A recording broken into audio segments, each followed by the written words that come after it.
Imagine waking up in 1953, a year when headlines shrieked of communist spies, atomic secrets, and something even more disturbing, brain warfare. Senators warned of Americans programmed behind barbed wire in Korea. Newspapers ran stories of Red China washing men's minds, clean as a slate.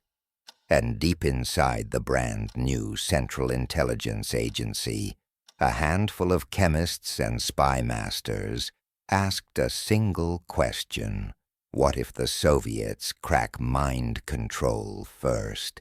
Tonight, we pull apart that paranoia, chapter by chapter, and trace the real-world decisions that opened a secret door to human experimentation on U.S. soil. This is not fiction. These are declassified memos signed in ink, stamped top secret, and, at times, splattered with coffee rings and moral rot. Less than 10 months after taking the helm of America's spy agency, Alan Welsh Dulles stood before Princeton alumni in Hot Springs, Virginia. The date, April 10th, 1953. In the audience sat diplomats, industrialists, and future CIA patrons. Dulles warned them of a fourth dimension of warfare, a struggle for men's minds. He called it the Battle of the Brain. Dulles painted a chilling picture. American POWs in Korea confessing to germ warfare they never waged, missionaries parroting communist slogans, pilots denouncing capitalism on shortwave radio. The word brainwashing, popularized by journalist Edward Hunter, was already in the public bloodstream, but Dulles gave it official oxygen. If the enemy could rewrite an airman's memories, what else might they overwrite? Congress accelerated hearings. Network anchors coined apocalyptic phrases, thought control, menticide, and in classified briefings on Capitol Hill, CIA officers warned that failing to respond would leave America naked on the new battlefield. Only weeks after North Korean tanks rolled across the 38th parallel, the CIA created Project Bluebird, approved July 20th, 1950. Bluebird's goal was unsettlingly direct. Establish interrogation teams capable of controlling the will of detainees, extracting secrets, and, if need be, programming double agents. These teams blended Second World War interrogation tricks with brand-new pharmacology. Newly captured Nazi chemists, brought stateside under Operation Paperclip, whispered about exotic compounds tested in Dachau. CIA officers asked whether similar chemicals could erase trauma or implant commands. But the science was sloppy. Agency doctors misdosed volunteers inside European safe houses, triggering seizures instead of compliance. Field reports warned, subject exhibits amnesia beyond usable threshold. Yet headquarters kept signing vouchers for more drugs, more doctors, more secrecy. August 1951. The cryptonym changed. The appetite grew. Project Artichoke widened the net, authorizing any method, chemicals, hypnotism, electroshock, to unlock a human mind. Among the fresh targets, prisoners at secret facilities in Panama and occupied Germany, expendable agents slated for dangerous assignments, psychiatric patients who could not give legal consent. Artichoke reports read like Gothic fiction. One memo describes prolonged isolation inside a refrigerated cell until subjects gladly talk. Another boasts of a perfect amnesia state induced by mescaline plus electroconvulsive therapy. Yet no protocol justified the pain beyond one line. National security interests require aggressive testing. Most Americans, busy with post-war prosperity, knew nothing. A senator might glimpse a line item labeled "Scientific Intelligence" in a classified annex, shrug, and approve. Meanwhile, inside the technical services staff, a club of biochemists debated dosage curves for a psychedelic still unavailable to the public. Lysergic acid diethylamide, LSD-25. In 1951, CIA scientists coaxed pharmaceutical giant Eli Lilly to replicate Sandoz's patent-protected LSD. Lilly's chemists finally cracked the synthesis in 1954, shipping kilos of crystalline powder to Langley under innocuous invoices like special research materials, cattle toxin study. The spooks assumed LSD would loosen tongues, truth serum 2.0. Instead, early volunteers dissolved into kaleidoscopic terror. One written debrief reads, "Subject, unable to distinguish interior from exterior reality. Interrogation aborted." Still, Gottlieb's team was mesmerized. Maybe a bad trip, properly weaponized, could disintegrate an enemy agent's sense of time. Maybe the chaos itself was an asset. For every disastrous session, another analyst insisted they were learning the limits of consciousness. LSD, they argued, was a gateway to the malleable self.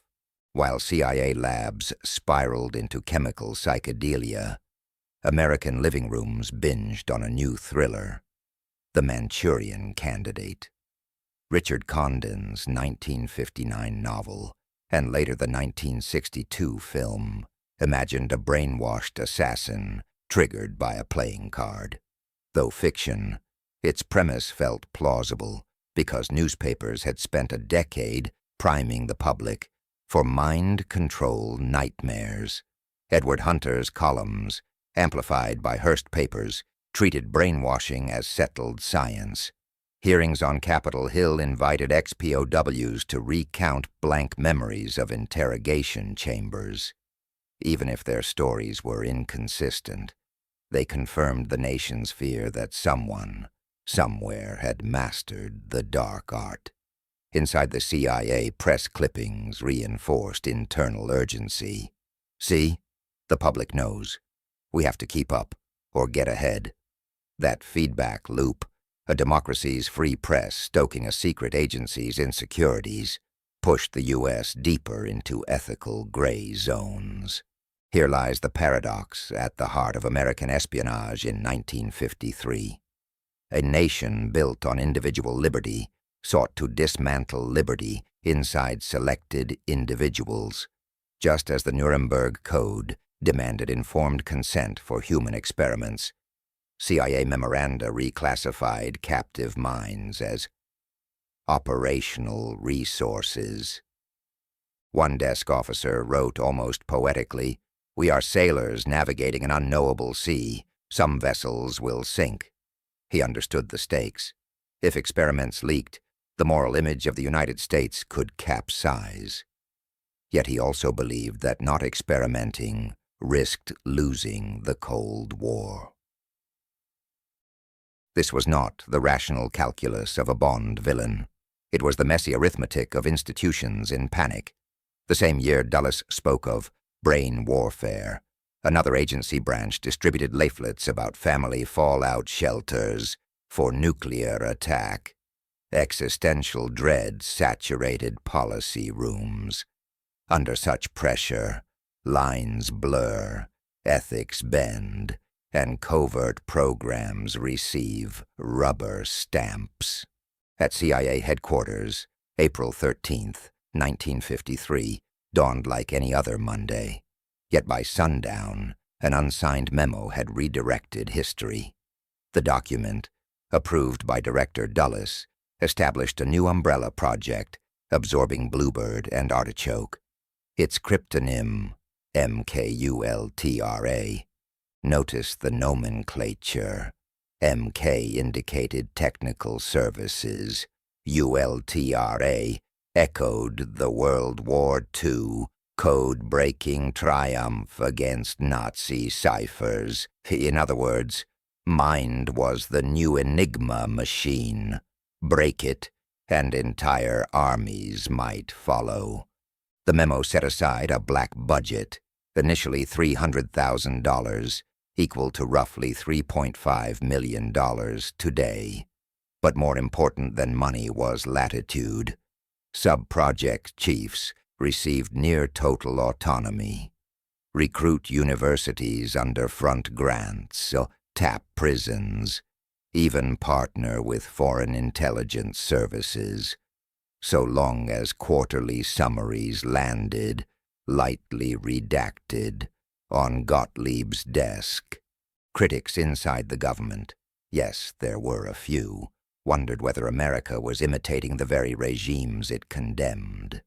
Some remembered U.S. Army interrogators at Nuremberg who said, "If we copy Gestapo methods, we lose, even if we win." Their voices, however, reached no further than interoffice gossip. Meanwhile, Dr. Ewan Cameron in Montreal proposed psychic driving, a brutal regimen of drug-induced sleep and repetitive audio loops to erase schizophrenia. CIA front funds paid his bills. Cameron destroyed hundreds, perhaps thousands of patient lives in search of a cure that never materialized. But that is a story for later chapters. Here, at the dawn of MKUltra, the line between defense and offense in psychological warfare blurred until only one question mattered. Will it work? In pursuit of an answer, the agency crossed a moral Rubicon and carried unsuspecting Americans with it. By late 1953, regular Americans fixated on happier news. The first color television broadcast, a new Chevy Bel Air, Jonas Salk's polio trials. In barbershops and cafeterias, no one asked whether penniless drifters were being injected with psychoactive cocktails at Lexington's narcotics farm, or why CIA contracts flowed to sleepy college towns for behavioral studies. Yet inside Langley's cavernous file rooms, at least one auditor scribbled a margin note on an MKUltra invoice. Ethics? The question mark dangled like a noose no one cared to cut. This, then, is the crucible from which MKUltra was forged. Cold War hysteria, sensational headlines, a bureaucracy convinced its adversary held secret tools of domination. In the next chapter, we'll enter the fluorescent corridors where chemist Sidney Gottlieb refined those tools, often with willing volunteers, sometimes with unwilling victims, always under a veil of plausible deniability. Keep your mind open, but guard it carefully. The battle for thought, once begun, never really ends. Before MKUltra became a household synonym for dystopian chemistry, it had two rough draft names, Bluebird and Artichoke. Think of them as beta versions. Smaller budgets, fewer guardrails, but the same ambition. Command the human mind. Tonight we enter those prototypes, guided not by rumor, but by the CIA's own declassified papers, dog-eared, water-stained, and stamped SECRET. Bluebird, hatched on July 20th, 1950, barely 3 weeks after American troops traded fire with North Korea. Analysts feared downed pilots would spill atomic secrets if the communists possessed a truth drug. The response? Build an interrogation toolkit so potent it could steal memories, bend wills, even if whispers proved true. Erase a personality. The choice of code name mattered. Bluebirds were messenger pigeons used by Allied forces in World War II. They slipped behind enemy lines, carried intelligence, and returned unrecognized. Likewise, Project Bluebird aimed to create human couriers, prisoners emptied of loyalty, injected with new orders, then released to flutter home, unsuspected. A 7-page directive authorized 3 objectives. 1, collect information via special interrogation teams. 2, control individuals to perform acts against their will. 3, alter memories so subjects would forget both mission and handler. Budget, a modest $50,000 seed, about half the cost of one fighter bomber, hidden inside an Office of Scientific Intelligence line item called Research Aids. Oversight, a 3-person board that met quarterly. Minutes show most sessions lasted under 40 minutes. The drive was urgency, not deliberation. Bluebird's chemists raided pharmacology textbooks for anything promotive of compliance. Barbiturates to fog judgment, amphetamines to spike talkativeness, scopolamine to scramble short-term memory. They even borrowed marijuana and heroin from FBI evidence lockers to test truth states in Navy volunteers.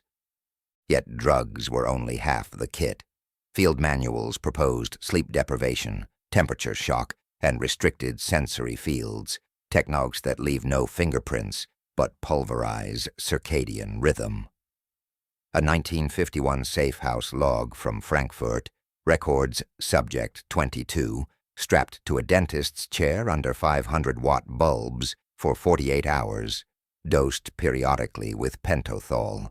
The interrogators reported full confessional sequence achieved. But a postscript notes the subject experienced seizure. Prognosis negative. To sharpen their edge, CIA officers exploited Operation Paperclip, the covert airlift of more than 1,600 German scientists to post-war America. Among them, Dr. Kurt Plautner, who had overseen mescaline tests on Dachau inmates. Within a year, Plautner's work resurfaced in Bluebird memos touting mescaline as an avenue toward speech without restraint. In moral terms, the agency crossed a line. In bureaucratic language, it simply leveraged foreign assets, who became the lab rats. 3 populations, POWs facing court-martial, expendable. Double agents detained abroad. Civilian psychiatric patients promised experimental therapy. At St. Elizabeth's Hospital in Washington, doctors offered morphine addicts a trade, clean syringes for participation. Many agreed, unaware they'd receive escalating cocktails of barbiturates and benzidines while interrogators prodded childhood traumas. One memo boasts, Subject N17 displayed docility bordering on mania. What the memo omits is the aftermath. 6-month catatonia and later suicide. Even volunteers lacked full consent. A naval ensign told later investigators he signed up to help the country, believing he'd swallow vitamins, not hallucinate man-eating spiders for 6 unbroken hours. Bluebird's results looked promising on spreadsheets, yet chaotic in practice. Subjects talked, yes, but sometimes about pink elephants. So in August 1951, the project shed its feathers and sprouted thistles. New code name, Artichoke. Legend says because its champion, CIA counterintelligence chief James Angleton, loved the vegetable and believed you peel an artichoke leaf by leaf to reach the heart. Whether apocryphal or not, the metaphor fit. Artichoke dug deeper, layer after painful layer. Where Bluebird asked, "Can we control a mind?" Artichoke asked, "How far can we push before the body dies?" Its charter authorized any technique, physical or psychological, regardless of medical precedent, provided foreign sites handled the mess. Panama, Atsugi, and secret cells in occupied Germany became dark classrooms. Artichoke files read like horror vignettes. One cable titled "Cold Room" details a refrigerated chamber set to 4 degrees Celsius. Interrogators offered warmth only after answers satisfied. Another coded "Profile 119" mixes sodium amytal, caffeine, and pentylenetitrazole, downer, upper, seizure trigger, in rapid IV sequence. The goal: shatter emotional defenses, then rebuild them to spec. Hypnosis joined the arsenal. Not the parlor trick variety, but hours-long inductions paired with strobe lights and metronomic clicks. Reports claim subjects followed post-hypnotic commands, mail a letter, steal a document, without recalling why. Yet success was uneven. Some woke, screaming, convinced they were still in the frozen cell. The toll grew obvious even to insiders. January 1952, a Frankfurt doctor warns repeated amytal stimulant cycles risk permanent psychosis. Headquarters answers, proceed with caution, report adverse events. Translation, keep going, take notes. In Panama, Subject A5 suffered cardiac arrest after mescaline plus electroshock. A terse cable to Langley reads, "Case terminated. Data inconclusive." No burial arrangements follow. Artichoke's paperwork tracked milligrams, not funerals. Yet results were cherry-picked. One successful extraction, a Soviet cipher clerk turned at gunpoint, earned a celebratory memo. Technique validated for hostile assets. The cipher clerk later recanted, claiming he confessed solely to stop being dunked in ice water. Did anyone protest? A handful. Inspector General Lyman Kirkpatrick scrawled in red ink, "Medical liaison strongly advised. Risk of public scandal high." When he pushed for an external ethics panel, his idea stalled in committee. Minutes cite, "Operational sensitivities." Behind closed doors, CIA counsel argued Geneva Conventions didn't apply to non-prisoners of war held abroad. Such legal origami insulated careers more than consciences. Meanwhile, congressional oversight barely flickered. Budget subcommittees saw only sanitized code numbers. When one senator queried behavioral research, the briefer invoked the specter of Soviet labs and the room went quiet. By early 1953, Artichoke faced 2 obstacles: too many moving parts and too much paperwork. Enter Sidney Gottlieb, a club-footed chemist who believed bureaucracy strangles innovation. His solution? Fold every sub-project, drug, shock, hypnosis, into a single hammer, MK Ultra. But that rebranding is Chapter 3. For now, understand this. Without the brutal lessons of Bluebird and Artichoke, what worked, what shattered minds irreparably, MK Ultra's architects would have been fumbling in the dark. 2 truths coexist. First, Bluebird and Artichoke did not invent cruelty. History brims with regimes that tortured for secrets. Second, these projects were born not in totalitarian basements, but inside a democracy, funded by taxes, shielded by classification, justified by fear. That paradox should unsettle us. If free societies copy the methods of their enemies, what exactly are they defending? Next episode, we'll watch Gottlieb sharpen the hammer, LSD by the kilogram, college campuses as petri dishes, and a tragedy named Frank Olson.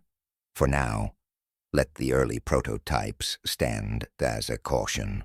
When security outruns ethics, science becomes a weapon pointed at the very citizens it vows to protect. On Monday, April 13th, 1953, Director of Central Intelligence Allen Dulles signed an unsigned memo.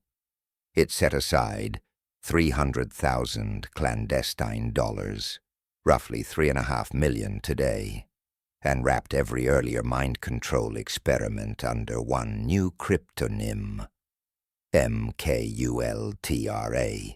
The initials MK meant Technical Services.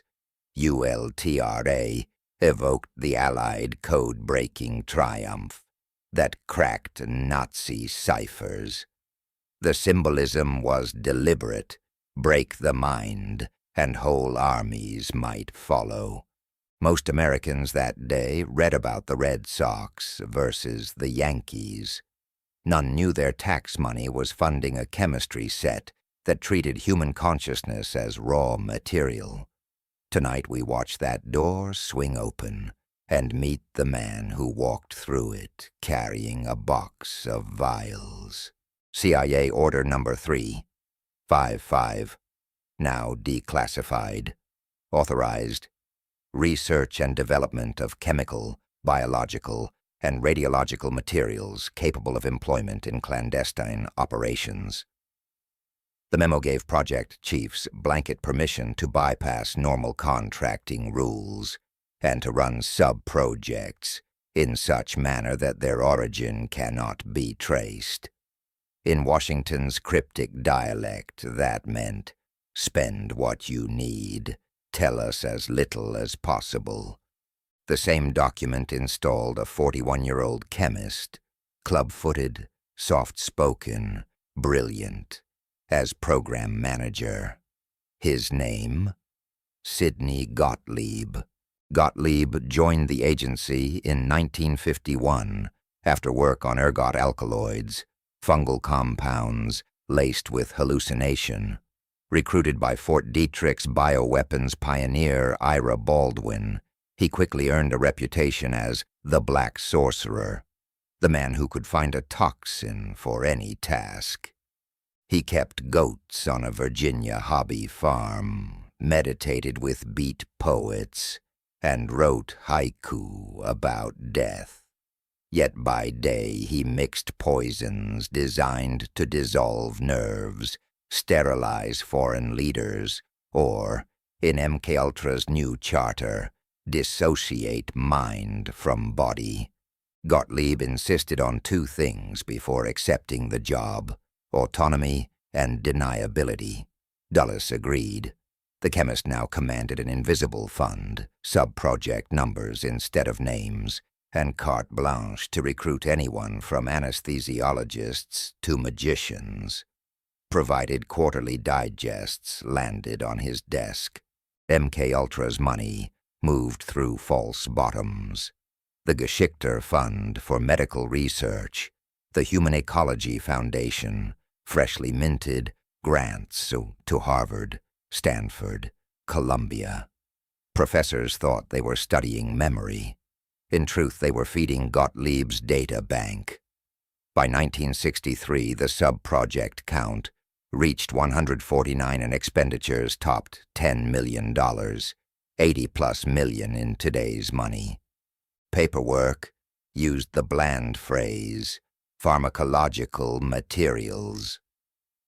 Inside the courier pouches were ampules of scopolamine, mescaline, psilocybin, and a rising star, lysergic acid, diethylamide. In 1954, U.S. pharma giant Eli Lilly and Company cracked the Swiss patent and began churning out LSD by the kilo for the CIA. Lilly chemists masked shipments as a research material, cattle disease study and routed them through Indianapolis air freight to an agency storehouse in Washington. The National Security Archive notes the 1954 deal as the moment LSD left the lab and entered America's bloodstream. Why the obsession? Earlier trials of truth serums, sodium amytal, barbiturates, loosened lips, but dulled recall. LSD, by contrast, promised vivid hallucination and hyper-awareness. Gottlieb believed that in the disorienting swirl between terror and epiphany, an interrogator could plant new truths or extract old ones. Yet the drug proved as unpredictable as weather. Some volunteers babbled code words. Others curled into fetal silence. Instead of discarding the compound, MKULTRA simply widened the sample pool. Gottlieb's first guinea pigs were fellow scientists at Fort Detrick. Friday afternoons they gathered in a secure conference room, each dosing the other's Cointreau, double-blind, as they joked. One chemist bolted from the building, convinced he could read stop signs at a mile. Another wept for 2 hours, hearing his mother's voice in the PA static. None knew the exact dose or timing. That ignorance was the point. Gottlieb called it testing operational unpredictability. Bioethicists today call it non-consensual human experimentation. With initial data in hand, the chemist sought a live urban setting. Sub-Project 3 leased a nondescript duplex near DuPont Circle, installing two-way mirrors and reward lights, triggered by vital sign spikes. Agency couriers slipped LSD into cocktails, served at impromptu gatherings. Students, drifters, civil servants fresh from the office, operatives observed from the attic, scribbling notes on perception shifts. Subject cannot locate door. Subject professes sudden empathy for geopolitical foes. Within months, the duplex earned a code name, Safe House Alpha, and its diaries became blueprints for wider operations in San Francisco, which you'll hear about next chapter. The most tragic data point arrived by ambulance.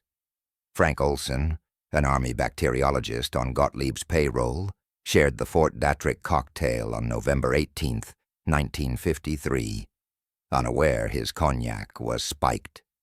Over the next 9 days, Olson spiraled. Insomnia, guilt over germ warfare work, a dread that he'd said too much. At 2:25 a.m. on November 28th, he plunged 13 stories from Manhattan's Hotel Statler. Officially, suicide. Privately, agency cables crackled with panic. Olson's death seeded decades of conspiracy, lawsuits, a presidential apology, and the 2017 Netflix series Wormwood. But in 1953, the lesson inside Langley was chillingly practical. LSD could unmoor a trained scientist in under 10 days. For Gottlieb, that was proof of concept. MKULTRA's paperwork honored a single iron rule: fragment and burn. Each sub-project kept its own ledger. Budget transfers wrote in cash or bearer bonds. Receipts were photocopied once, then incinerated. Even the CIA's Inspector General complained, noting that the program cannot be meaningfully audited. Gottlieb himself signed with a cryptic SG-1A. When the agency adopted computers in the 60s, MKULTRA files remained on 3x5 cards, easy to shred, impossible to reconstruct. By 1958, internal tallies showed 86 institutions tapped, 44 colleges, 15 research foundations, 12 hospitals, 3 prisons, and assorted pharma firms. 185 private researchers, some complicit, many duped via front grants. 1,800 plus unwitting subjects, from Johns Hopkins undergrads to federal inmates trading time off sentences. The Senate's 1977 hearing later estimated total spending near $10 million pre-inflation dollars, roughly $87 million today. CIA Deputy Director Admiral Stansfield Turner admitted the agency itself could not produce a full roster of victims because Gottlieb had ordered most ledgers destroyed in 1973, days before he retired to a goat farm. MKUltra did not begin the United States' flirtation with psychological warfare, but it fused every prior lesson, Bluebird's interrogation rooms, Artichoke's cold cells, into a single hammer. In Gottlieb's logic, no moral cost was too high if the Soviets were running parallel labs. Yet every LSD-laced drink, every erased memory, carried a delayed charge. When the New York Times exposed domestic operations in December 1974, that charge exploded into hearings, lawsuits, and a permanent scar on the agency's credibility. In the next chapter, we'll step inside the neon-lit brothels of Operation Midnight Climax, where hidden cameras rolled while unwitting clients chased fantasies under chemical fog. But remember the origin story you've just heard. A pen stroke on April 13, 1953. A chemist named Gottlieb, and the belief that freedom could be defended by dissolving free will. History will judge that bargain. Close your eyes. Picture a colorless crystal, weightless enough to ride a sunbeam, potent enough to detonate the mind. In 1953, that crystal, lysergic acid diethylamide, was an exotic Swiss curiosity. 3 years later, the Central Intelligence Agency had pounds of it, labeled agricultural toxin, and warehoused in suburban Washington. How did the supply line explode so fast? Tonight we follow the money, the front companies, and the fever dream that turned LSD from rare lab reagent into a Cold War commodity. Albert Hoffman's famous bicycle ride in April 1943 proved LSD could bend perception like hot glass. Sandoz Pharmaceuticals offered the compound to psychiatrists under the trade name Delicid, pitching it as a model psychosis. American doctors sent excited cables, but one audience was far more interested: the CIA's technical services staff. A 1951 Bluebird memo flagged LSD-25 as Candidate K, a possible truth drug and menticide agent. The problem? Supply. Sandoz would sell ampules only in milligram lots, and the Swiss kept export books, F7 style. Every vial tracked, every vial traceable. Gottlieb needed barrels, not droplets, and he needed them with no fingerprints. In February 1954, Gottlieb flew coach to Indiana and walked into Eli Lilly and Company's pilot plant. The pitch was blunt: replicate Sandoz's patented synthesis so the agency could buy American, and covert. Lilly chemists, eager for government work, struggled for months. By December, they cracked the 13-step route and could produce LSD in tonnage quantities, as one CIA briefing bragged. Invoices masked the product as ergot derivatives for veterinary trials. Payment moved through the Geschickter Fund for Medical Research, a Georgetown shell charity. Within a year, Gottlieb's locked freezer at Langley held 40,000 doses, enough to spike every cup of coffee in the Pentagon. Supply secured, Gottlieb unleashed the first wave of self-experiments. Friday afternoons, Fort Detrick biologists gathered in a windowless conference room. One technician wrote, "We drew straws. Low draw drank first. High draw watched the clock." A chemist sprinted across Maryland Route 355, convinced he could hear ants gossiping. Another wept, because the word Thursday felt carnivorous. No dose logs, no psychological aftercare, just a mantra scrawled on the blackboard. Observe without interference. When side effects became panic, Gottlieb shrugged. Operational unpredictability is data.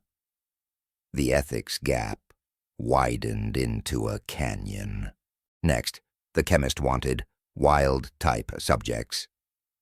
Subproject 3 leased a red brick duplex off DuPont Circle, codename Safehouse Alpha. Two-way mirrors hid cameras.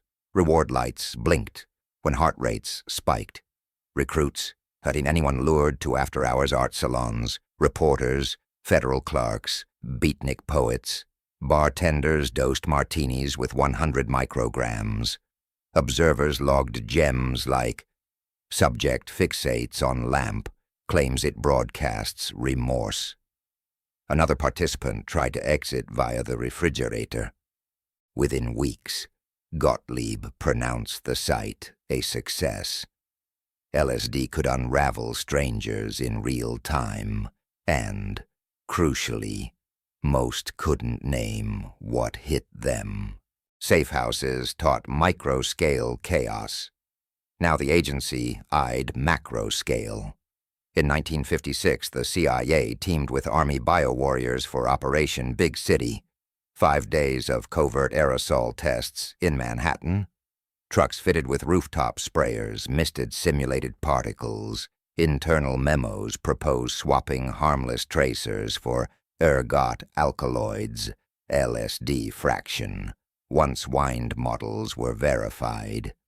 Why aerosol LSD? Technical services theorized a soft kill, brief psychosis that jams command and control without mass fatalities.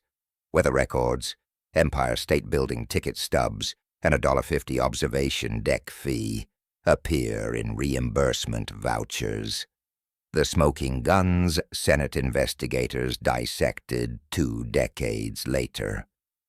Whether pure LSD was actually dispersed remains disputed, but Big City proved logistics. You could fog dose an urban canyon before commuters noticed the smell of talc.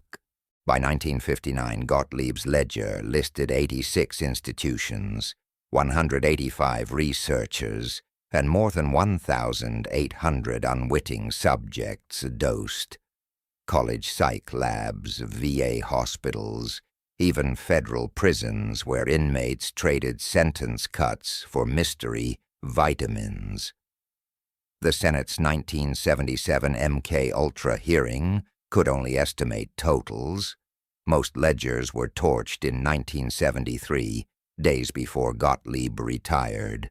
But secrecy breeds leakage. A handful of psychiatrists kept sample vials after contracts lapsed. One was Humphrey Osmond, who in turn handed LSD to author Aldous Huxley. Another mailed blotter sheets to Harvard's Timothy Leary. The counterculture pipeline was born, unintended collateral from a classified budget line. No chapter on the LSD gold rush escapes the specter of Frank Olson. After a Fort Detrick cocktail party on November 18, 1953, Olson spiraled into paranoia, confiding that he'd made a terrible mistake. 10 days later, he plunged 13 stories from Manhattan's Hotel Statler. Internal cables crackled, contain repercussions. A 1954 memo ordered every LSD ampule in headquarters impounded pending review. Yet the program barely paused. The chemist wrote, "Incident underscores potency. Recommend refined protocols, not cessation." To Gottlieb, Olson's death validated LSD's power. To Olson's family, It was state betrayal, fueling lawsuits and Netflix's Wormwood half a century later. Inspector General Lyman Kirkpatrick scribbled warnings. Medical liaison advised, risk catastrophic. His report landed in a secure burn bag. Congressional appropriators glimpsed only bland descriptors like behavioral research. One senator asked if the work was ethical. The briefer invoked Soviet laboratories, and the room fell silent. Inside Langley, some officers joked that LSD had become the agency's unofficial mascot, a blue-eyed cartoon imp wielding an Erlenmeyer flask, humor masked fatigue, annual hazard pay claims for adverse chemical exposure tripled between 1957 and 1960. The CIA's appetite for LSD inadvertently flooded black markets. Eli Lilly's batches leaked through night shift employees. Chemists at UC Berkeley reverse-engineered the process. By 1965, the very drug meant to stop communism fueled anti-war protests outside the Pentagon. In Senate testimony, Admiral Stansfield Turner conceded the point. We seeded the Cultural Revolution by accident. A paradox worthy of Greek tragedy. State power plants, the seed that undermines state authority. History records the LSD gold rush as both scientific frontier and ethical abyss. It proved that minute molecules can detonate psyches. It also proved that democracies can violate informed consent at scale, while Congress looks the other way. Gottlieb's freezer is long emptied, but the questions linger. Who owns the architecture of reality? What safeguards stand between research and abuse? In our next chapter, we enter Operation Midnight Climax, CIA-run brothels where hidden cameras rolled as clients chased fantasies under chemical fog. If tonight's story was about supply, Midnight Climax is about retail, LSD sold in sex, voyeurism, and compromat. For now, remember the pivotal moment of 1954, when a Midwestern drug maker turned Cold War paranoia into kilograms of crystalline hallucination and set American culture on a collision course with itself. San Francisco, 225C Chestnut Street. Behind a crimson door with a lipstick kiss for a peephole, a man drops his coat. He thinks he's bought 90 minutes of erotic privacy. Instead, two CIA technicians sip bourbon behind one-way glass, rolling 16mm film as an aerosol of pure LSD hangs in the air. The program's name feels torn from Pulp Fiction, Operation Midnight Climax. Yet every frame you'll hear tonight was bankrolled by U.S. taxpayers and chronicled in diaries locked for 2 decades. Midnight Climax was the retail branch of MKUltra, sex as bait, drugs as key, secrecy as currency. It taught the agency how to dose crowds, wire apartments, and blackmail targets, and it taught America that liberty can be bartered for national security without a single vote cast. Mid-1954, Sidney Gottlieb needed a live-fire range, someplace messier than his DuPont Circle safe house, someplace where inhibitions evaporated on cue. Enter George Hunter White, former OSS counter-spy, then a Federal Bureau of Narcotics agent, with a fondness for bourbon and bugs, bunny neckties. White pitched a plan. Hire working girls, give them a cut of the take, and turn their flats into research theaters. Dulles approved the budget under sub-projects 42 and 149. White signed the lease at Telegraph Hill, using his favorite alias, Morgan Hall. CIA carpenters drilled a peephole the size of a nickel, rigged microphones to bed frames, and set up a bar stocked with beefeater, Spanish fly, and vials numbered in red grease pencil. For decoration, White chose can-can posters, gilt mirrors, and, according to his diary, a crazy quilt of red muslin that flatters every dame. White recruited prostitutes through a local madam. Each earned $100 a night, 4 times the going rate, to lure clients with the promise of uninhibited adventure. Their instruction? Pour a drink, flip a bathroom switch that signaled commence dosing, then keep the man in frame long enough for post-coital chat. Test subjects ranged from Navy sailors on shore leave to IBM salesmen in town for conventions. None signed a form. Most never learned they'd been drugged. White's diary entry, April 20th, 1956, gave 100 gamma hits. Subjects sang like canaries. Lots on work gossip. Nothing on Russians but priceless color. Everything in the apartment served psychology. Mirrors multiplied space, lowering defenses. Red lighting disguised dilated pupils. A hidden ventilation duct could flood the room with aerosolized drugs if cocktails were refused.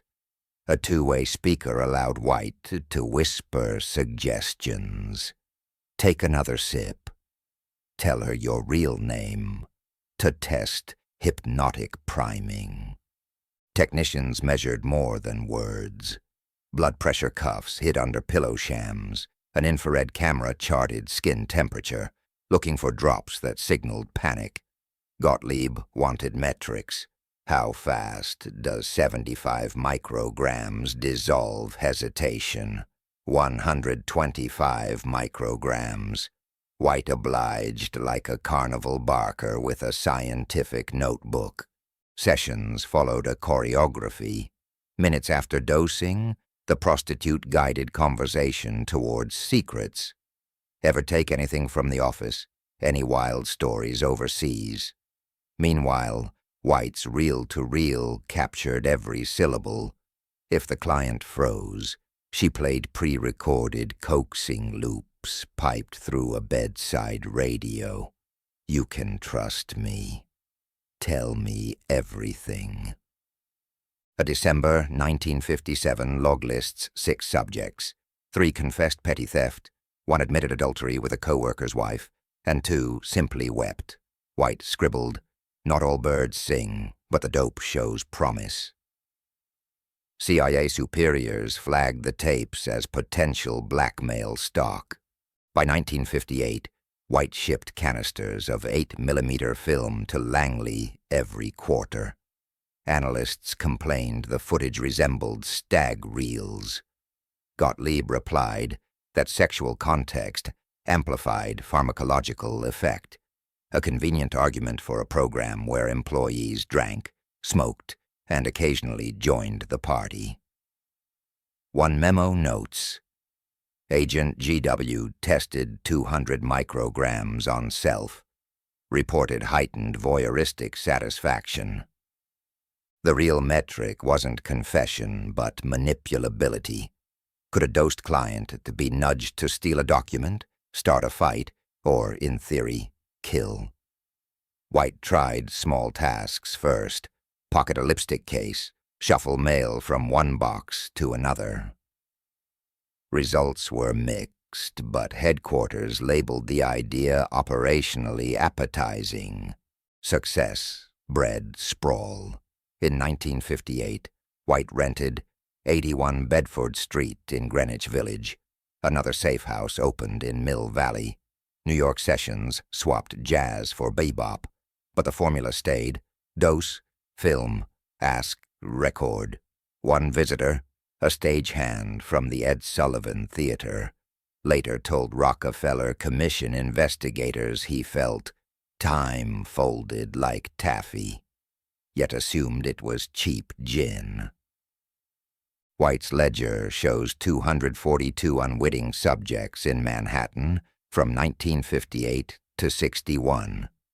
CIA accountants reimbursed rent under QK Hilltop Cable Relay, an innocuous telecom code. Midnight Climax didn't stay confined to bedsheets.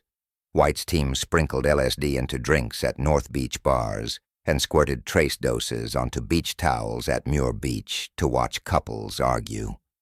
An internal cable boasts, subjects agitated, none traced, act to dosing. Street trials offered a preview of crowd control fantasies later explored in Operation Big City. Logistics mattered. Each 100 microgram dose cost 47 cents from Eli Lilly's covert channel. A single Saturday pub crawl might burn $50, but the agency filed it under equipment amortization. In March 1963, CIA Inspector General John Ehrman discovered sub-projects 42/149 while auditing travel vouchers titled Entertainment Expenses. His memo to Deputy Director Richard Helms warned, surreptitious administration to unwitting U.S. citizens is clearly illegal. Gottlieb argued national security. Ehrman shot back with the Nuremberg Code. Helms compromised. Safe houses would close, but data already collected stayed in classified vaults. White filmed a farewell party. Prostitutes in CIA-issue wigs toasting with LSD-laced champagne, then torched years of guest books in his fireplace. San Francisco shut down in 1965. New York followed in 1966. White retired to Stinson Beach, taking with him 40 notebooks. After his death in 1975, his widow found them in a footlocker and sold excerpts to the Washington Post. Reporters read lines like, "Blowing minds for Uncle Sam. What fun, fun, fun." 2 summers later, the Senate's Kennedy hearings subpoenaed the diaries. White's crimson door swung open on C-SPAN. Victims never received names, just blurred faces in committee exhibits. Senator Kennedy called the operation morally repugnant and legally wrong. CIA witness Admiral Turner conceded the agency's tolerance for risk overwhelmed its respect for law. Operation Midnight Climax left no peer-reviewed papers, only charred notes and 16mm reels that vanished in Langley's incinerators. Yet its lessons echo in modern playbooks. Honeypot leverage. Prism data may have replaced bed sheets, but sexual compromat remains espionage gold. Behavioral engineering, from PSYOPs playlists at black sites to synthetic media today, the goal is the same. Steer decisions below the level of awareness. Regulatory capture. Midnight Climax thrived because audit trails dissolved into euphemisms. Transparency, once lost, is not easily reclaimed. The greater paradox. A democracy raised its own legal guardrails while claiming to guard freedom from totalitarianism. The men who ran these brothels saw themselves as patriots. Their victims were collateral, their consent irrelevant. In our next chapter, we leave vice dens for sensory deprivation tanks and electroshock suites. The Montreal nightmare of Dr. Ewan Cameron, where MKUltra pursued psychic driving. Before you press play, remember the man at Chestnut Street who paid cash for pleasure and left with a mind full of ghosts. He never knew why the room pulsed crimson, or why strangers on the other side of a mirror wrote the next page of American secrecy. Thus far, our story has swirled with syringes and spiked martinis, but mind warfare never relied on chemistry alone. Inside MKULTRA's warren of sub-projects, another branch probed a darker hypothesis. Strip away every anchoring sensation, and the self will snap, ready to be rewritten.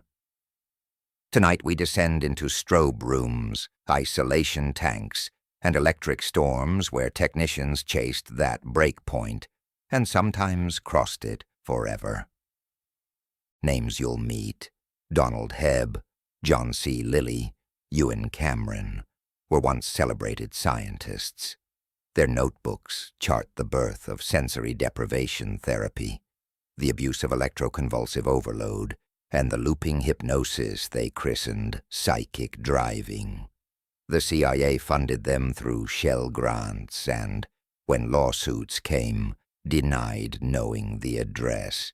Yet 1,200 newly published records, released in December 2024, fill the gaps with stamped budgets and margin notes that read simply, "Test until personality disintegrates." Summer 1951, McGill University, Montreal. Psychologist Donald O. Hebb hires student volunteers, pays them $20 a day, and seals them in plywood chambers. No sound except a faint air conditioner hiss. No light save milky goggles, arms hugged by cardboard sleeves so fingertips can't touch skin. After 48 hours, subjects hallucinate marching squirrels, musical scores written in light. One begs to quit 6 minutes into his third day. Hebb's conclusion: total isolation fractures cognition faster than sleep deprivation or hunger. His grant says Canadian Defense Research Board, but a hidden line item traces back to a classified MKULTRA feasibility study. Langley's takeaway: hallucinations are not side effects, they're leverage. Around the same time, physician neuroscientist John C. Lilly hoists himself into a vertical water-filled cylinder at the National Institute of Mental Health. Suspended in body-temperature Epsom brine, ears plugged, face masked for air, Lilly drifts into what he calls the 0 point. Within minutes, he claims to converse with disembodied intellects. The CIA's technical services staff bankrolls extra tanks under Sub-Project 24, seeking a portable version for field interrogations. Lilly, ever the mystic, hopes to map consciousness. Agency memos hope to shatter it. They test flotation plus LSD. Volunteers emerge shaken, some euphoric. One convinced his mother tongue has vanished. Notes rank subjects by suggestibility post-tank. Raw data for interrogation manuals still classified. Sound can maim the psyche if delivered with surgical rhythm. Project Artichoke files describe an acoustic conditioning. 24 kilohertz tones just below pain threshold, pulsed at 30-second intervals. One 1952 cable from a Panama safe site reports. Subject became emotionally labile. Interrogation window opened at 47 minutes. A decade later, MK Ultra subcontracts with private engineers to build a blue room whose walls conceal 75 speakers. Low-frequency sweeps vibrate viscera. White noise masks interrogator prompts, piped through bone conduction headrests. Funding slides through the Fund for Strategic Auditory Research. A name as innocent as a lullaby. No profile looms larger than Dr. Donald Ewan Cameron, chair of World Psychiatry in 1958 and architect of psychic driving. Under Sub-Project 68, Cameron receives $60,000 of CIA pass-through money, nearly $650,000 today, to reboot broken minds at Montreal's Allen Memorial Institute. His recipe? Barbiturate-induced sleep for up to 65 days, 2 to 4 electroconvulsive shocks, daily at 30 to 40 times clinical dose, and endless tape loops played through football helmet speakers. Tapes repeat phrases like, "You are a good wife," or "You will not fear your memories," thousands of times. When the patient stirs, nurses inject curare to paralyze muscles, then restart the loop. Cameron calls it de-patterning, erase the psyche, then overwrite. He publishes sanitized papers in the American Journal of Psychiatry. The CIA files the real charts under caution. Contains identifying data. Freedom of Information releases in 2024 reveal at least 102 patients. Many lost language skills, bladder control, entire decades of memory. One, Linda McDonald, relearned to walk at age 26. Another sued both the U.S. and Canadian governments and won a settlement in 1992. Their case files stand as cold, clinical witness to a medical inquisition. In 1963, CIA Inspector General John Ehrman audits MKUltra. His classified report names Sub-Project 68 perhaps the most unethical proposal ever approved. He warns that any leak would raise questions of Nuremberg liability. Gottlieb counters that Cameron's data may yield breakthrough in counter-interrogation. Deputy Director Richard Helms sides with Gottlieb, but orders better fireproof safes. The Ehrman Review also flags sensory deprivation work. Human dignity is obliterated when environment is reduced to zero. Yet the program receives one more fiscal year of funding before optics, not conscience. Close the tap. Victims spend decades piecing together their erased years. In 1988, 9 former patients win $750,000 from the U.S. Canada follows with $100,000 per head in 1992. But hundreds more are denied for missing paperwork. Paperwork the CIA incinerated. A 2025 Harvard Kennedy School white paper cites the Montreal lawsuits as a template for future claims tied to Havana syndrome and directed energy experiments. Did the science vanish? Hardly. Sensory deprivation tanks now line wellness spas from Brooklyn to Bali. Military survival schools still lock pilots in pitch-black boxes to test grit. Noise modulation morphs into acoustic hailing devices used for crowd control. The tools persist. Only the paperwork changed fonts. Researchers at DARPA's Restorative Cognitive Interface project, public since 2022, cite Lilly's tank studies as historical baseline for enhanced focus states. They promise informed consent, IRBs, red team ethics. But every slide deck still references the same boundary: optimize arousal without structural harm. A phrase Cameron might have applauded before dialing the voltage. MKUltra's sensory experiments forced modern bioethics to grow teeth. The Belmont Report, 1979, enshrined respect, beneficence, justice, principles the Montreal ward shattered. Yet loopholes endure. Classified studies claim national security exemptions. Private contractors skirt FOIA. The 2024 National Security Archive release lists 29 current redactions labeled methodology still sensitive.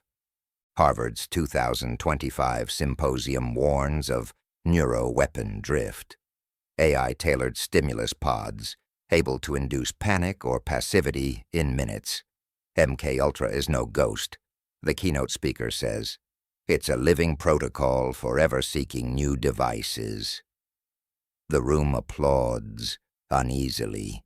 Chemical interrogation shocked the conscience, but deprivation stripped the soul. In darkness, in silence, in electric white flash, the human mind clutches the stories that prove it exists.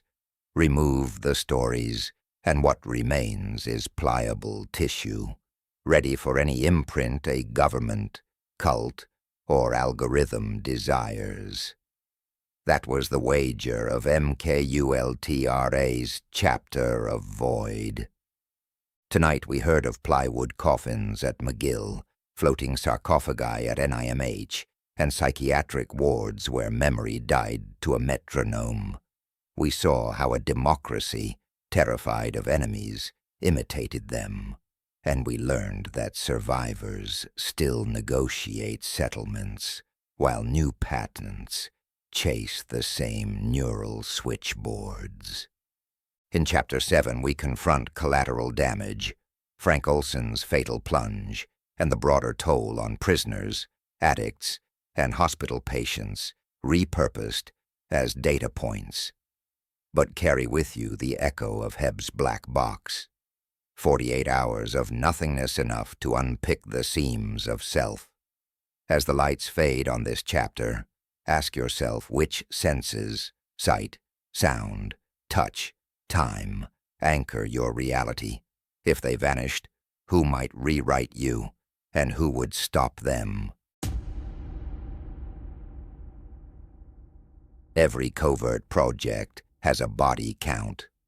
For MKUltra, the most famous body struck the pavement outside Manhattan's Hotel Statler at 2:25 a.m. on November the 28th, 1953. Army bacteriologist Frank Olson had just spent 9 days spiraling through drug-induced paranoia after CIA colleagues slipped LSD into his Cointreau. Officially, Olson leapt. Unofficially, the question echoes. Was he pushed to protect the secret experiments that shattered his mind? Tonight we track MKUltra's wake through one window, 2 prisons, and hundreds of hospital beds, victims who never signed consent forms yet paid insanity, memory, sometimes life itself. Their stories, once redacted, now declassified, form the human ledger of America's mind control quest. Olson's nightmare began at a CIA retreat beside Deep Creek Lake, Maryland, at 10 p.m. on November 18, 1953. Chief Chemist Sidney Gottlieb dissolved 70 micrograms of LSD into each scientist's glass. Only Olson reacted violently, dry heaves, cold sweats, confession that something evil had entered him. Gottlieb's memo, uncovered in a 2024 National Security Archive release, carries one clinical line. Subject experienced acute anxiety. Observe further. Over the next week, Olson hallucinated faces melting on subway walls, whispered to colleagues that U.S. germs were killing Korean civilians, and told his wife he'd made a terrible mistake. CIA allergist Harold Abramson admitted him to New York's Statler under alias Robert Lashbrook. Just after 2 a.m., Olson went out the window. Lashbrook phoned Gottlieb. "He's gone." An NYPD detective wrote, "Probable suicide." The CIA sent Olson's body home in a sealed coffin and urged the widow not to look. She didn't, until 1994, when a forensic team exhumed the remains and found a baseball-sized hematoma above the left eye, consistent with blunt force prior to the fall. The Olson family pressed. In 1975, the Rockefeller Commission confirmed the LSD dosing. The next year, President Gerald Ford invited the Olsons to the Oval Office, apologized, and handed them a $750,000 settlement. congressional hush money with no admission of murder. Yet new files keep surfacing. A December 1953 Inspector General memo, declassified in 2024, warns that Olson's death could invite criminal inquiry under Articles 118 and 119 UCMJ. The note is initialed simply LP, believed to be Lawrence Parker, Gottlieb's deputy. 6 decades on, the case remains officially closed, unofficially unresolved. Olson wasn't MK Ultra's only loss. He was merely the most famous. 1,200 miles southwest, the U.S. Public Health Service Hospital and Narcotic Farm in Lexington, Kentucky, doubled as a research lab. Addicted inmates volunteered for vitamin studies in exchange for better cells or extra heroin after each session. From 1955 to 58, CIA-funded doctors kept 7 African-American prisoners on daily LSD for 77 consecutive days, longest exposure on record. One later wrote that he could taste colors and feared he'd never come back. Internal reports logged tremors, flashbacks, suicide attempts, but praised the data. Chronic dosing yields cumulative suggestibility. Ethics? Non-existent. A 1956 consent form, now in the National Security Archive, omits LSD entirely, listing only metabolic adjuncts. Inmates, many serving narcotic sentences, effectively traded freedom for psychosis. One Lexington subject gained later infamy. Boston mobster James Whitey Bulger. Serving time for hijacking, Bulger joined the program believing he'd help cure schizophrenia. He received LSD and BZ over 18 months, recording in notebooks that voices urged him to claw his eyes out. Decades later, he called it nightmarish, taking me to the depths of insanity. The CIA never told parole boards. Bulger served 9 years, emerged hardened, and eventually ruled South Boston. His testimony, read posthumously into congressional record in 2019, stated, "We were little white rats in cages." Lawmakers filed it under historical interest, no reparations attached. Outside prisons, MKULTRA scouted hospitals. At St. Elizabeth's in Washington, D.C., schizophrenic patients unknowingly received quadruple-dose electroshock plus LSD to observe synergistic catatonia.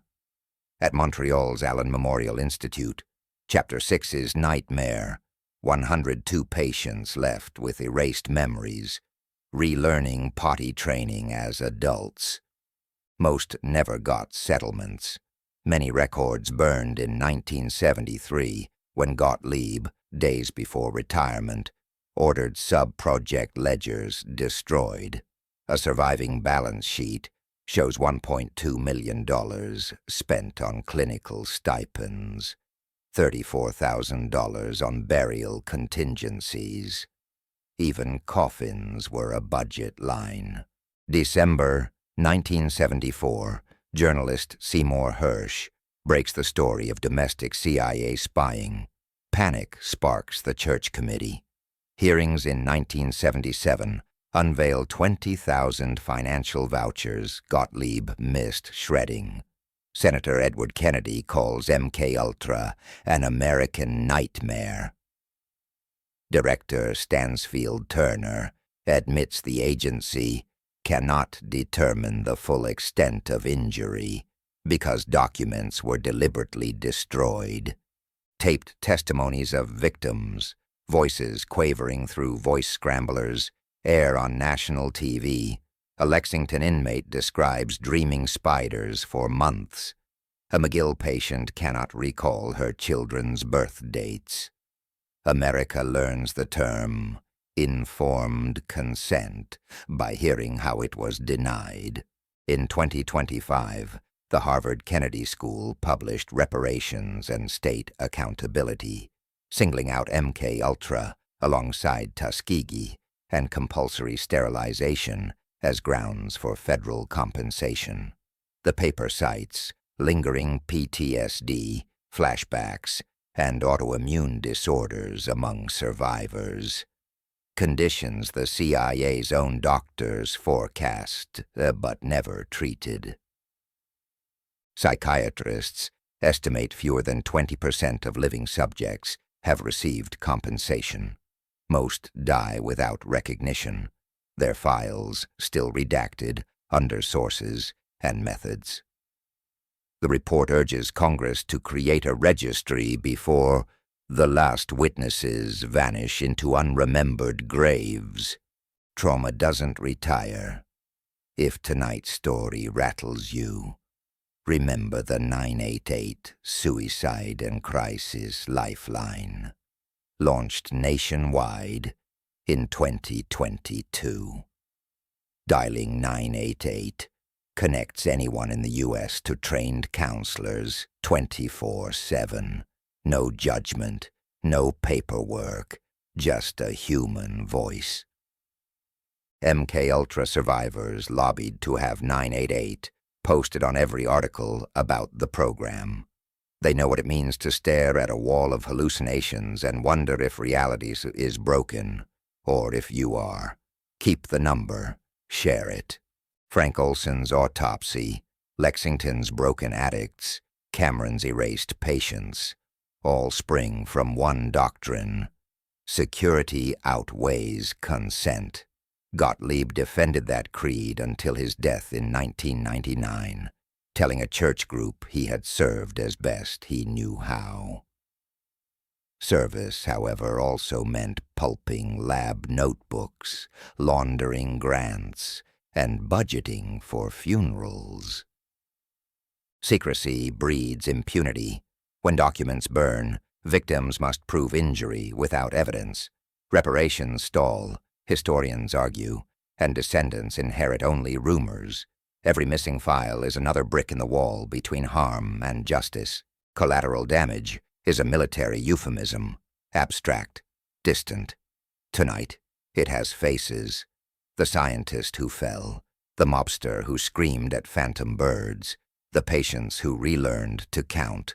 MKULTRA taught the world how fragile the mind is and how cheaply governments may purchase it. As we close this chapter, consider two numbers: 9, the days between Frank Olson's unwitting dose and his death; 77, the consecutive LSD days endured by prisoners who signed forms they couldn't read. Between those numbers lies a spectrum of suffering, engineered in fluorescent labs and crimson-lit brothels, paid for with blank checks and protected by stamped secrets. In Chapter 8, we pivot from victims to the cover-up. How director Richard Helms ordered a bonfire of evidence in 1973. How rogue accountants saved 8 cubic feet of documents, and how a single misfiled voucher cracked the conspiracy open. But remember Olson's window and Lexington's wards. Without bodies on the ground, paper trails would have meant nothing. The heartbeat you heard at the start of this episode, that was Olson's, Lexington's, maybe yours. Guard it. History shows someone, somewhere, once tried to hack it. On a winter morning in January 1973, a burn furnace deep inside CIA headquarters glowed white-hot. Cardboard boxes, each stenciled MKULTRA/TSS, fed the blaze. The order to destroy them came directly from Director of Central Intelligence, Richard Helms, hours before he left the building for the last time. His memo was simple: dispose of all files relating to drug and toxin programs. Helms called it housekeeping. Historians call it the most effective document purge in U.S. intelligence history. Roughly 85% of MKUltra's paper trail, protocols, lab notebooks, autopsy photos, canceled checks, vanished in smoke. Yet a clerical error, a mislabeled storage box, and a stubborn auditor ensured the fire didn't erase everything. Tonight we follow the traces that survived Helms's bonfire and learn how a conspiracy collapsed under its own ash. Helms was no rogue. By 1973, Watergate hearings had exposed White House plumbers and wiretaps. Journalists circled Langley like sharks. Helms feared that if Congress got MKUltra's raw files, LSD on prisoners, brothel films, psychic driving charts, the agency might not survive. A December 17, 1972, briefing transcript shows him warning Deputy Director William Colby, "We can't leave a paper trail the Hill can cartoon." Legal counsel agreed. The Nuremberg Code, signed after World War II, made non-consensual human testing a war crime. If victims sued and could cite agency memos, damages would dwarf hush-money budgets. Better, Helms reasoned, to shred the evidence and rely on collective amnesia. January 31st, 1973. 3 couriers wheeled 8 hand trucks of archive boxes to the incinerator room. Witness logs list only initials, JP, CS, RG. A furnace operator noted unusual contents, lots of 3x5 cards, magnetic tape, X-ray film. By dusk, nothing remained but slag.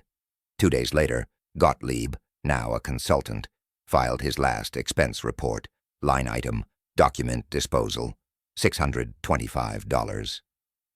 Helms left for Tehran as ambassador. His parting gift to Langley was a vacuum where accountability once lived. But secrecy is fragile. 1 pallet of MKUltra binders had been misfiled in the agency's budget and fiscal division, a dull warehouse across the Potomac. When the shredding order came, clerks thought the boxes held routine vouchers and left them untouched. In May 1974, an investigator tracing cost overruns opened a dusty carton and found sub-project invoices: Safe House Alpha, linoleum repair, mirror replacement, 2 cases, Beefeater gin. Another folder contained a 1961 memo. Subject, F.O. deceased. Recommend quiet settlement. The clerk elevated the find. 2 months later, Pulitzer-winning reporter Seymour Hersh published CIA Spies on Americans, Igniting the Rockefeller Commission. President Gerald Ford convened Vice President Nelson Rockefeller to probe domestic intelligence abuses. The Rockefeller panel confirmed Olson's LSD death, but stopped short of naming MKUltra's prison experiments. Enter the Church Committee, the Senate's wide-angle inquiry chaired by Idaho's Frank Church. Hearings in 1975 to 76 hauled Gottlieb, Colby, and financial officers before television cameras. Yet when senators asked for lab records, the agency shrugged. They were destroyed as routine housekeeping. Senator Church replied, "Housekeeping is one thing, burning history is another." Then came a clerical miracle. While the church staff sifted Langley's fiscal annex, they uncovered 20,000 misfiled pages, budget memos, purchase orders, progress cables, all stamped MKUltra. Because Helms's purge targeted operational safes, anything stored with accountants escaped. These papers mapped 149 sub-projects across 80 institutions and revealed invoice trails to Eli Lilly, McGill University, and the Lexington Narcotics Farm. The cache proved 2 things. Helms had tried to erase the truth, and he had failed just enough for Congress to taste blood. July 1977, newly appointed CIA Director Stansfield Turner sat before the Senate Intelligence Committee. Unlike predecessors, he released the 20,000 pages. Turner admitted, "We cannot determine the full extent of injury because relevant files were destroyed in 1973.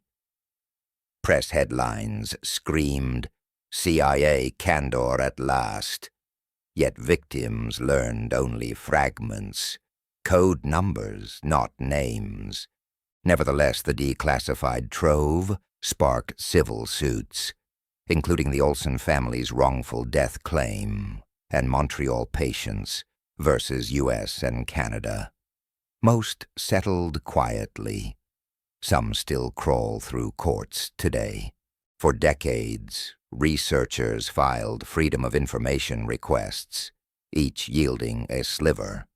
Then, on December 23, 2024, the National Security Archive and ProQuest released a curated set of 1,200 newly processed MK Ultra documents, inspection reports, Helms's shredding directive, even a furnace maintenance log. The dump proved that pockets of data continue to leak from federal boxes mislabeled, misscanned, or misredacted. One gem, a 1971 memo from CIA counsel predicting substantial criminal liability if records surfaced. Clear evidence the purge was premeditated obstruction, not routine archiving. Senate historians now estimate MK Ultra's destruction tally at 5 cubic meters of reports, 300-plus reels of film, 7 linear feet of photo negatives.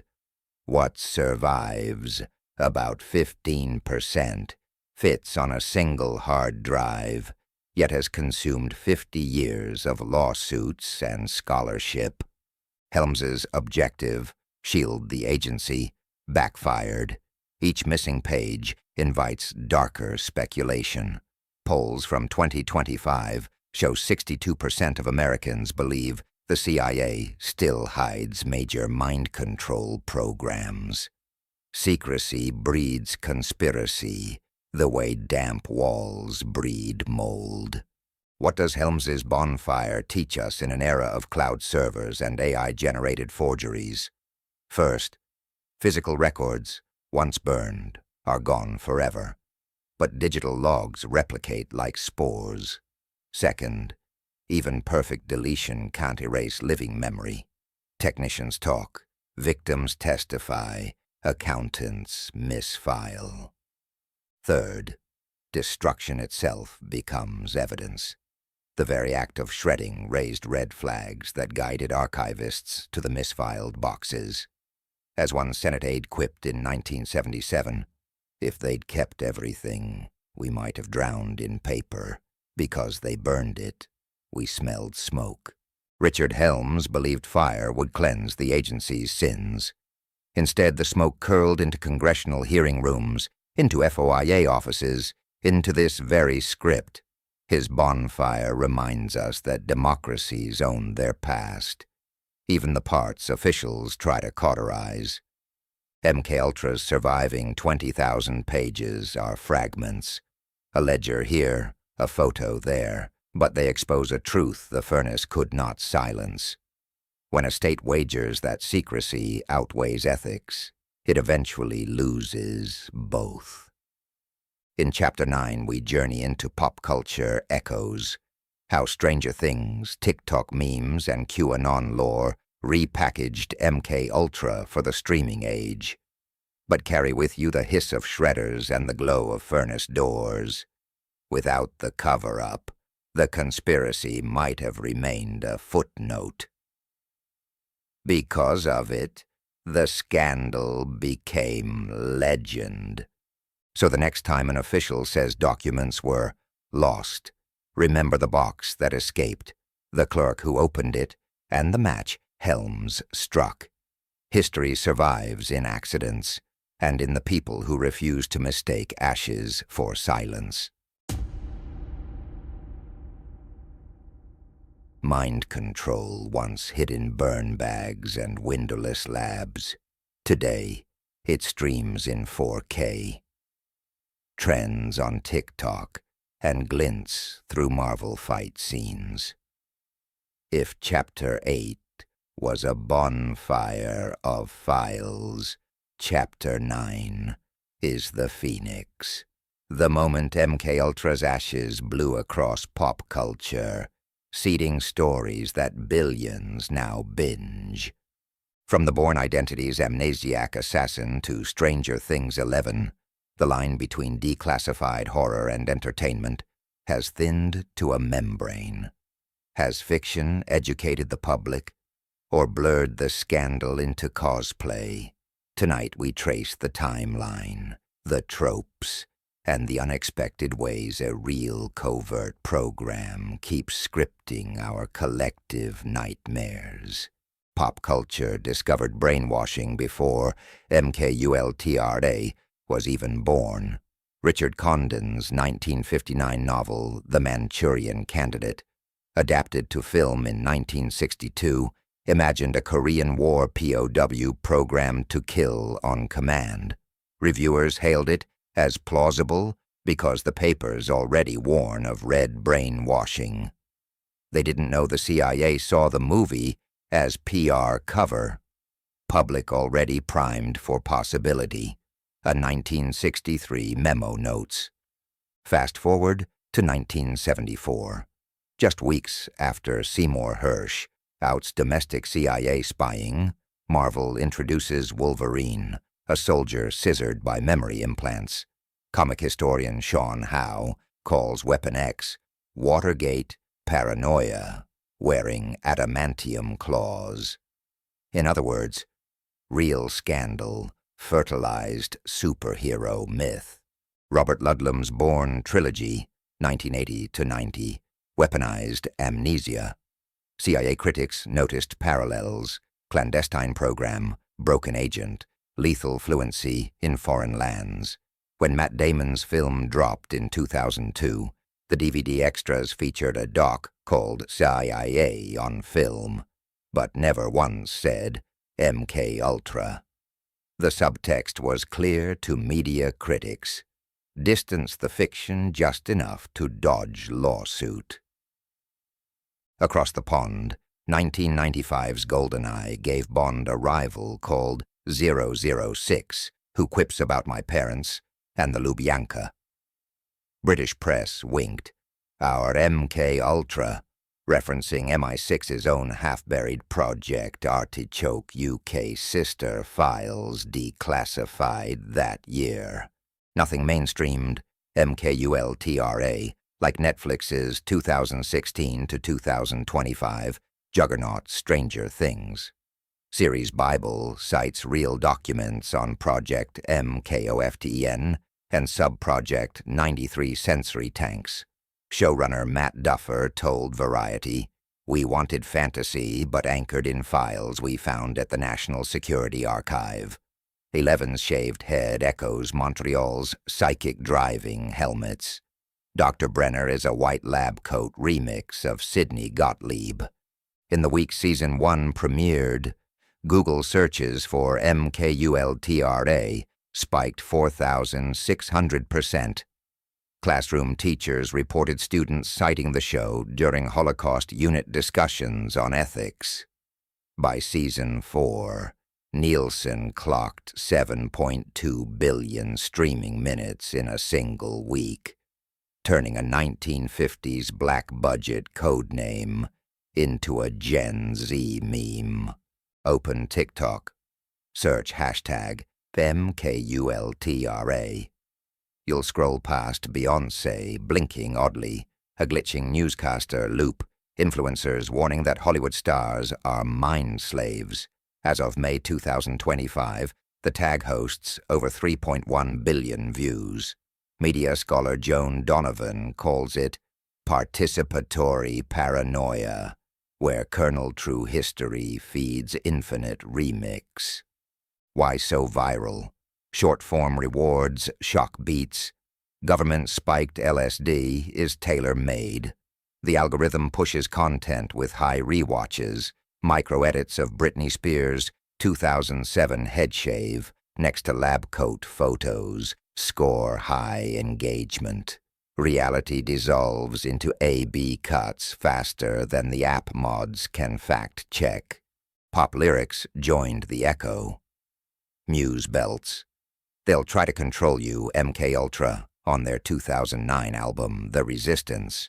Rapper Lupe Fiasco drops Go Go MKUltra, Let the Puppets Sing, 2011.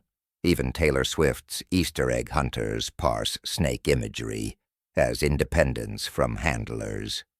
Music journalists find more references every year because the trope offers shorthand for exploitation without naming actual abusers. EDM festivals now market sensory-deprivation domes as a tribute to John C. Lilly, though ticket waivers disclaim liability for panic attacks. The irony: CIA experiments once hid behind jazz record hiss. Now ravers pay $150 a wristband for a curated flashback.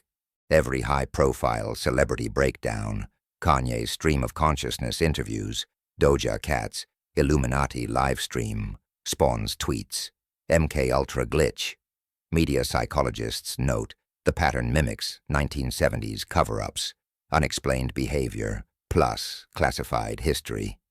Evergreen conspiracy.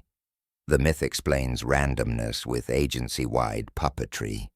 Platform moderation rarely removes such clips. They're coded as opinion. Result: real trauma becomes spectacle, reinforcing a hall of mirrors where nothing is authentic and everything is a program script. Universities noticed. By 2024, 63 U.S. colleges offered seminars pairing Stranger Things with Senate MKUltra hearings. Georgetown's Secret State in Pop Media course fills in 4 minutes. Students analyze how shows sanitize violence while spotlighting victims. Harvard's 2025 conference, Mind Control, Myth, and Memory, live-streamed panels on TikTok's distortion loops, drawing 90,000 concurrent viewers. Archivists screened never-before-seen Allen Memorial deposition tapes, footage so raw moderators warned, "The real thing is more disturbing than Hawkins' lab."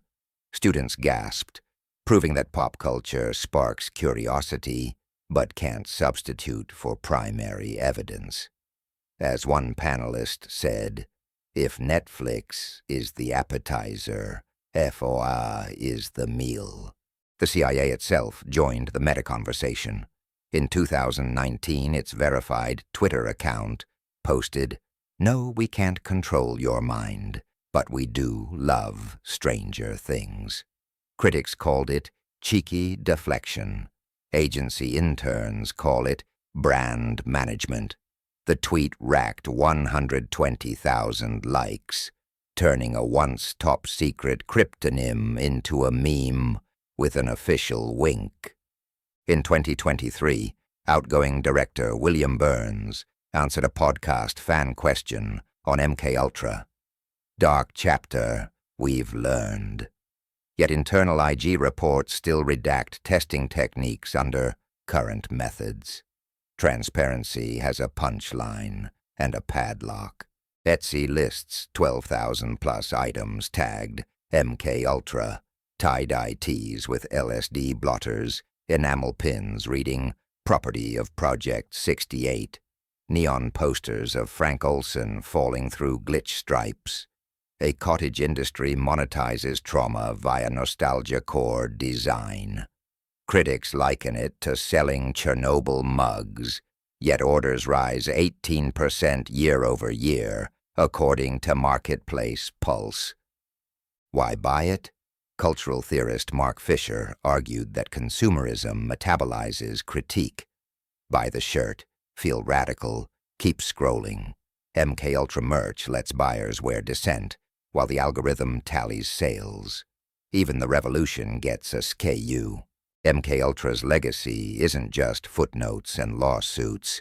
It's Stranger Things fan art, Bourne fight gifs, and TikTok loops of celebrities glitching. Fiction amplifies awareness but also dilutes accountability, turning historic torture into cosplay, turning whistleblowers into Easter eggs. We live in an echo chamber where a Cold War crime becomes content, then commodity, then background noise. Yet every stream, share, and enamel pin carries a latent question. Is the story entertaining us away from outrage, or funneling us back to the archive? When a teenage viewer Googles Project 68 after binge-watching 11 Levitate, the past reactivates. Pop culture cannot bury the truth. It can only remix it until we chase sources. In Chapter 10 we conclude with 2024-25, D-Class and Future Frontiers, new Foyer releases, Harvard's Neuroweapon Ethics Draft, and how MK Ultra Spectre now haunts AI persuasion research. But keep scrolling your For You feed. The algorithm knows MK Ultra is sticky. The real challenge is sticking with the primary documents long after the credits roll. 72 years after Alan Dulles signed MK Ultra into existence, its paperwork is still surfacing. On December 23, 2024, the National Security Archive dropped a trove of 1,200 newly processed documents. Purchase orders, toxicology charts, even a furnace maintenance log that survived Helms's bonfire. 5 months later, newsrooms mined the cache for lurid details. Historians mined it for patterns. Both found the same headline. We still don't know the whole story, but we know more than yesterday. Tonight, in our final chapter, we jump from those smoldering files into the laboratories, courtrooms, and cloud servers of 2025, where mind control's ghost now haunts neuroweapons ethics, persuasive AI, and a Congress scrambling to legislate cognition itself. The past isn't even past. It's beta testing version 2.0. The new collection, CIA and the behavioral sciences, mind control, drug experiments, and MK Ultra, bundles everything from George White's bar tab, 2 cases Beefeater, 14 martini glasses, to a 1952 schematic titled Portable Sensory Deprivation Coffin. A companion PDF from January 2025 highlights an internal debate. One analyst warned, LSD unpredictability endangers handlers. Gottlieb scrawled, but yields insights unattainable by other means. Researchers flagged 3 breakthroughs hidden in the minutiae: budget transfer loops, shell funds laundered through, veterinary poison studies, still mirror modern black budget practices, psych profile templates, early machine-readable punch cards designed to rank suggestibility look eerily like today's recommender system inputs. Field-grade aerosol canisters for urban crowd testing, a design cited verbatim in a 1969 patent, now expired and theoretically reproducible. These aren't dusty relics. They're blueprints awaiting a 21st century context. In February 2025, the Harvard Kennedy Carr Center released Handle with Care: Autonomous Weapons and Why the Laws of War Are Not Enough. The paper warns that existing humanitarian law stops at the skin. What about weapons that hijack the mind? It cites MK Ultra as prima facie proof that democratic states will experiment on cognition if left unchecked. A parallel legal concept brief from Harvard Law, Exercising Cognitive Agency, January 2025, argues the Geneva Conventions need an update for neural compromise technologies, lumping weaponized sensory overload and algorithmic persuasion into the same risk basket. For ethicists, MKULTRA is no longer a cautionary tale. It's a policy case study. The question has shifted from "could it happen again?" to "how do we regulate what's already in pilot phase?" Across the Potomac, DARPA is funding programs that read like MK Ultra with better PowerPoints. The Restore BAA, briefing March 2025, seeks bidirectional brain-computer interfaces to re-establish cognitive resilience after trauma. Intrinsic Cognitive Security, ICS, focuses on defending mixed reality headsets from adversarial affective payloads, audiovisual cues calibrated to induce nausea, anxiety, or euphoria. Agency literature cites virtual reality studies where hostile stimuli reduce trust in equipment during field trials. And SABRE, Securing AI for Battlefield Effective Robustness, funds a permanent AI red team to probe machine-generated decision loops for exploitable cognitive seams. DARPA's line is defense.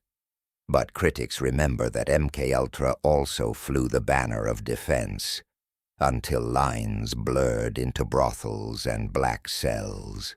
In May 2025, the Washington Post headlined, "A Nature-Human Behavior Study. Artificial intelligence beats humans at persuasion 64% of the time." Large language models, armed with a scrap of demographic data, tailored moral framings to change minds on climate, guns, and abortion. An archive preprint, Persuasion and Safety in the Era of Generative AI, May 2025, catalogs the hazards, targeted radicalization, bespoke financial scams, and psychological warfare at scale. MK Ultra researchers needed LSD. Tomorrow's operators need only an API key and a voter roll CSV. Policy wonks now talk of algorithmic MK Ultra, non-chemical, frictionless, and deniable. The Car Center's working group proposes a new Geneva-style rule. No system may adapt persuasive content to individual psychographic data without explicit, revocable consent. Enforcement? Still a blank page.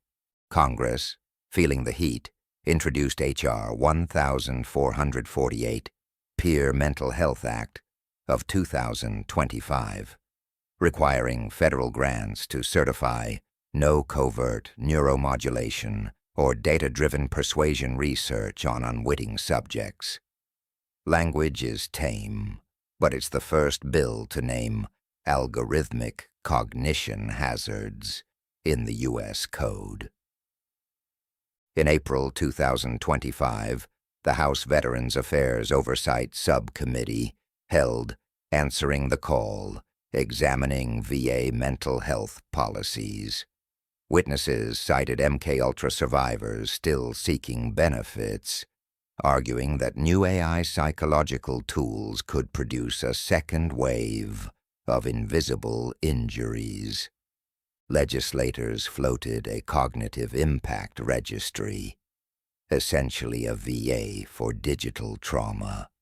Funding remains aspirational, but the conversation no longer feels fringe. Harvard's 2025 briefs aren't alone. A July 2025 update to the Talon Manual Draft on Cyber Warfare introduces a clause. Operations intended to degrade cognitive integrity shall be evaluated under the principle of distinction. Translation: hack the brain, perhaps commit a war crime, while non-binding, the language echoes car center, warnings that laws of war stop at the cranium. States that the UN group of governmental experts now debate neuroactive weapons alongside lasers and biotoxins.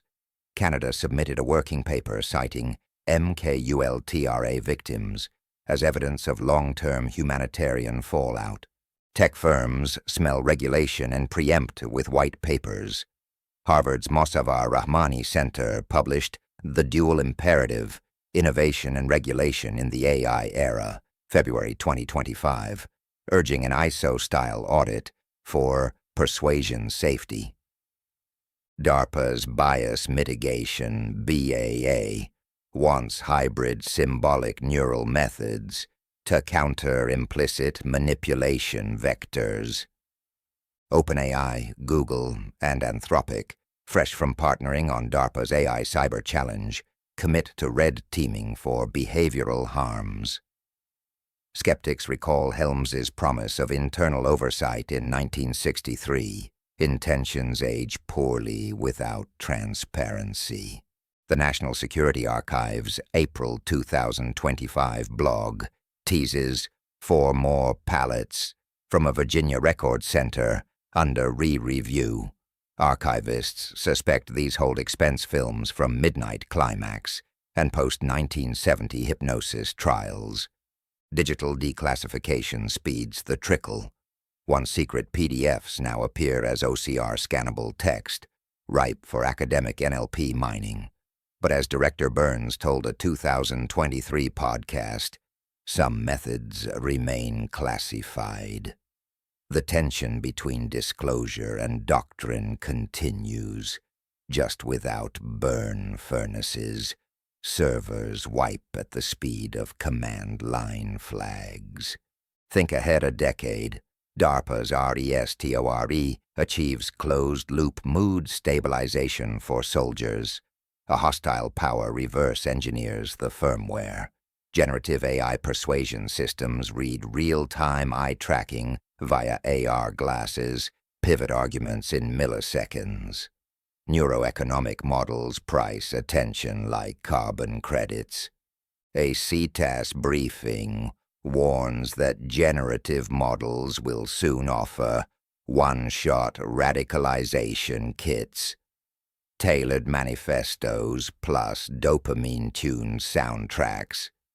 Whether these forecasts materialize or iterate into something stranger, MKUltra's lesson hovers. Tools birthed in secrecy leak, mutate, and commercialize. The difference now?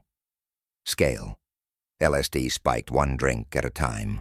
Algorithms spike millions of feeds before breakfast. From a 1953 pen stroke to a 2024 document dump, MKULTRA's arc bends toward revelation, but never closure. Helms tried fire. Historians answered with scans.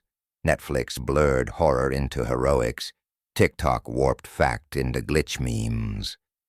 Yet each new file, each new binge watch, drags the secret back into daylight.